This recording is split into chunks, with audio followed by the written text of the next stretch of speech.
On the banks of these fish breeding ponds in Basra, one of the most populous provinces in Iraq and the only one to have access to the sea, hundreds of dead fish rot in the sun. Kazim, an agricultural engineer, is collecting a sample to test the salinity of the water drawn from the nearby Tigris River. Once back at the filtration unit, the verdict falls.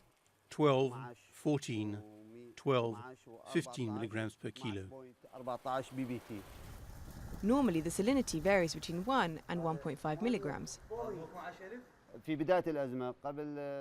At the beginning of the crisis, a week or two ago, the rate varied between 4, 8 and 10.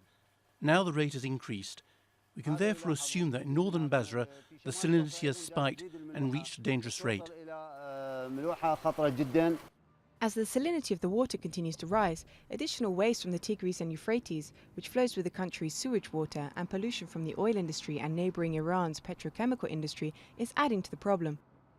Besides the fish, salt and polluted water is also affecting the population.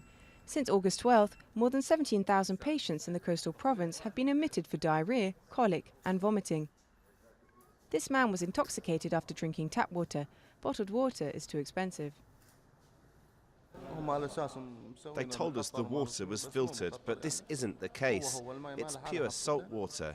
I drank it and I became intoxicated. I was vomiting violently and I had unbearable stomach pain. If the adults can't seem to stomach the water, imagine the children. Where's the government? Are they aware of the state of the water? The Government Council for Human Rights is now sounding the alarm. The institution is calling for the province to be officially declared stricken to benefit from special funds and freshwater quotas. The Health Department ensures that it is managing the crisis, but is worried about a deterioration in the situation or even the appearance of cholera.